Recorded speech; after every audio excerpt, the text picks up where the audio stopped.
नमस्कार बंधुओं, आर्यावर्त टीवी द्वारा प्रस्तुत आर्यावर्त धर्म यात्रा के प्रथम प्रस्तुति में मैं आपको पितृपक्ष के बारे में जानकारी प्रदान कर रहा हूं। आशा है पसंद आएगा। हिंदू संस्कृति में पितृपक्ष का एक महत्वपूर्ण स्थान है। यह पर्व पितरों यानी मृत पूर्वजों की आत्मा की शांति के लिए मनाया जाता है। यह भाद्रपद मास के कृष्ण पक्ष के 15 दिनों तक मनाया जाता है। पितृपक्ष लोगों द्वारा अपने पूर्वजों के प्रति कृतज्ञता व्यक्त करने के लिए मनाया जाता है। पितृपक्ष में लोग अपने पूर्वजों को श्राद्ध करने के लिए कई सारे प्रमुख स्थलों पर जाते हैं। इस दौरान लोग अपने पूर्वजों का स्मरण करते हुए श्रद्धा भाव से सभी धार्मिक रीति रिवाजों का पालन करते हैं। ऐसा माना जाता है कि पितृपक्ष के दौरान पितरों की पूजा पाठ और श्राद्ध करने से उनकी आत्मा को शांति मिलती है। इस वर्ष पितृपक्ष की शुरुआत 2 सितंबर से होगी और इसका आखिरी दिन यानी पितृ विसर्जन 17 सितंबर को मनाया जाएगा।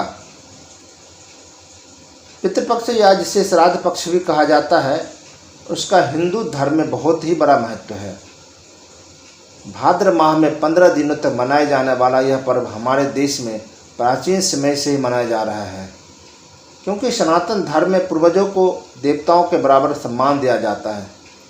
जिस प्रकार से ईश्वर हमारी रक्षा और संकटों से सहायता करते हैं, वैसे ही हमारे पूर्वजों द्वारा हमारा पालन पोषण किया जाता है। इसलिए हम अपने इस जीवन के लिए सदैव उनके ऋणी हैं और मान्यताओं के अनुसार जो भी व्यक्ति समर्पण तथा कृतज्ञता भाव से पितृपक्ष में धार्मिक रीति रिवाजों का पालन करता है, उसके पितर उसे मुक्ति के मार्ग दिखाते हैं। हिंदू धर्म के मान्यताओं के अनुसार प्रत्येक मनुष्य में 3 प्रकार के ऋण होते हैं: पितृ ऋण, देव ऋण, ऋषि ऋण। इन तीनों ऋणों में सबसे बड़ा पितृ ऋण होता है। हिंदू धर्म में ऐसी मान्यता है कि पितृपक्ष में किए गए कार्यों द्वारा हमारे पूर्वजों की आत्मा को शांति प्राप्त होती है तथा इसे करने वालों को पितृ ऋण से मुक्ति मिलती है।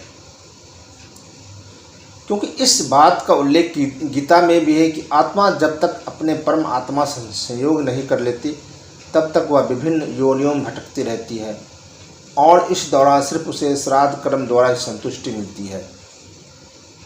यही कारण है कि लोग अपने पितरों की आत्मा की शांति के लिए पितृ विसर्जन मनाते हैं। पितृपक्ष के दौरान कई सारे विशेष नियमों का पालन किया जाता है। इसके साथ ही इस अवधि में कई प्रकार के विशेष पूजा पाठ आयोजित किए जाते हैं।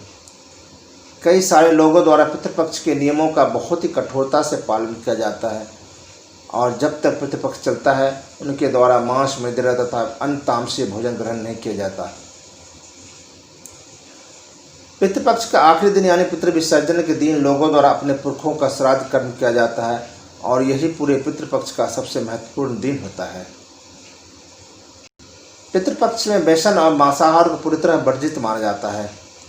इस दौरान व्यक्ति को पूर्णतः पवित्र रहकर श्राद्ध करना होता है। श्राद्ध का कार्य रात्रि में नहीं किया जा सकता है।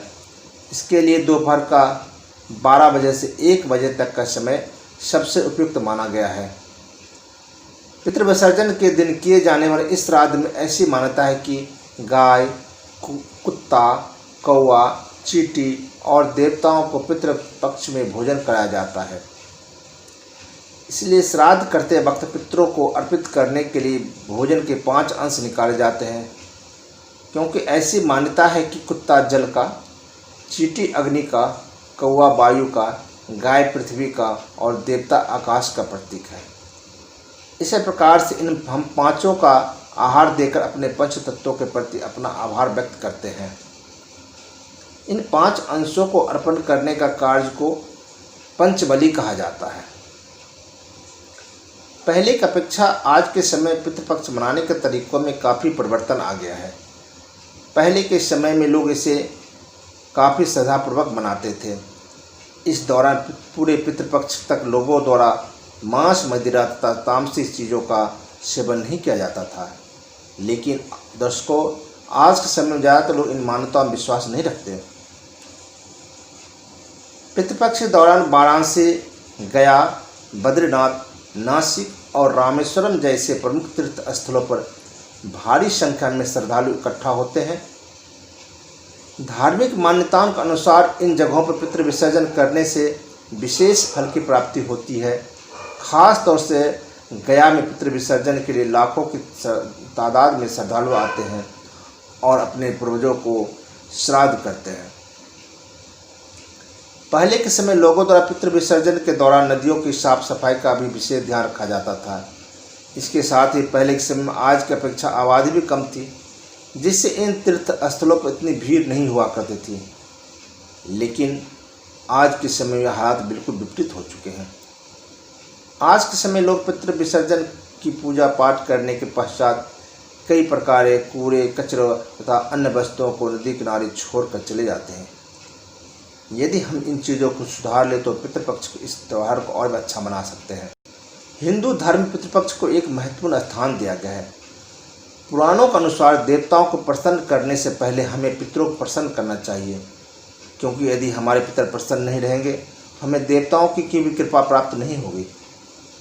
यही कारण है कि प्रत्येक वर्ष भाद्रपद शुक्ल पूर्णिमा से आश्विन कृष्ण अमावस्या तक पितृपक्ष श्राद्ध किया जाता है। वास्तव में पितृपक्ष हम अपने स्वर्गवासी पूर्वजों का विशेष सम्मान में मनाते हैं और इस बात को श्राद्ध के दौरान उच्चारित किए जाने वाला श्लोक प्रमाणित करता है। ओम अड्यामानः तृप्तामः इति तिलोदका तस्मै स्वदा नमः। ओम मृत्योर्मा मृतः गमय। इस श्लोक का मतलब है कि सभी पितरों में अड़िमा श्रेष्ठ है। अड़िमा पितरों के देवता हैं। अड़िमा को मेरा प्रणाम है। हे पिता पितामह और प्रपितामह, हे माता मातामह और प्रमातामह, आपको भी बारंबार प्रणाम है। आप हमें मृत्यु से अमृत की ओर ले चले। यह पर हमें इस बात का एहसास कराता है कि हमारा जीवन हमें हमारे पूर्वजों द्वारा दिया गया है और यह हमारा कर्तव्य है कि हम उनकी आत्मा की शांति के लिए अपने धर्म के अनुसार श्राद्ध कर्म के रीति रिवाजों का पालन करें। पितृपक्ष पर्व का इतिहास काफ़ी प्राचीन है और इसकी उत्पत्ति को लेकर कई पौराणिक और ऐतिहासिक कहानियां प्रचलित है। पितृपक्ष की पौराणिक कथा के अनुसार जोगे तथा भोगे दो भाई थे। दोनों अलग अलग घरों में रहा करते थे। एक तरफ जोगे काफ़ी धनी था, वहीं भोगे निर्धन था, लेकिन दोनों भाइयों में काफ़ी प्रेम था।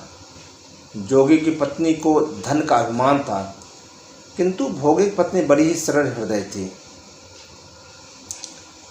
एक समय पितृपक्ष आने पर जोगे की पत्नी ने उससे पितरों का श्राद्ध करने के लिए कहा, तो जोगी इसे व्यर्थ का कार्य समझकर टालने की चेष्टा करने लगा। किंतु उसकी पत्नी समझती थी कि यदि ऐसा नहीं करेंगे तो लोग बातें बनाएंगे। फिर उसे अपने मायके वालों का दावत पर बुलाने और अपनी शान दिखाने का उचित अवसर लगा। इस बात पर वह बोली कि आप मेरी परेशानी की वजह से ऐसा कर रहे हैं, किंतु इससे मुझे कोई परेशानी नहीं होगी। मैं भोगे की पत्नी को बुला लूँगी, हम दोनों मिलकर सारा काम कर लेंगे। उसके बाद उसने जोगों को अपने ससुराल मायके न्योता देने भेज दिया। दूसरे दिन उसके बुलाने पर भोगे की पत्नी सुबह आकर काम में जुट गई। सारा काम निपटाकर वह अपने घर आई, क्योंकि उसे भी अपने घर में पितरों का तर्पण करना था। इस प्रकार से दोपहर का समय हो गया और जब पिता धरती पर उतरे तो उन्होंने देखा कि जोगे के यहाँ उसके ससुराल वाले भोजन में जुटे हैं। जब वो जोगे के यहाँ गए, उसके पास कुछ भी न था, इसलिए उसकी पत्नी ने पितरों के नाम पर अगियारी जला दी थी। पितरों ने अगियारी की राख चाटी और भूखे ही नदी के तट पर आ पहुँचे। इस पर जोगे भोगे के पितरों ने सोचा, यदि भोगे धनवान होता तो उन्हें भूखा नहीं रहना पड़ता। यह सब सोचकर सभी पितरों ने भोगे का आशीर्वाद दिया कि वह धनी हो जाए और उसकी दरिद्रता दूर हो जाए। पितरों की कृपा से भोगे का घर सोने चांदी से भर गया, लेकिन भोगे को धन पाकर किसी प्रकार का भी घमंड नहीं हुआ। इसके बाद अगले श्राद्ध के दिन भोगे की पत्नी ने 56 प्रकार के व्यंजन बनाकर ब्राह्मणों को बुलाकर श्राद्ध करवाया तथा उन्हें भोजन कराकर दक्षिणा दी। भोगे और पत्नी की इस कार्य से उसके पितर बहुत ही प्रसन्न और तृप्त हो गए। पितृपक्ष को लेकर इतिहासकारों का मानना है कि पितृपक्ष तथा श्राद्ध का यह अनुष्ठान वैदिक काल से चला आ रहा है। प्राचीन समय में लोग इस पर्व को अपने पितरों के आत्मा की शांति के लिए मनाते रहे हैं, क्योंकि उनका मानना है कि बिना पितरों को तृप्त किए व्यक्ति को अपने जीवन में सफलता और देवताओं की कृपा नहीं मिल पा सकती।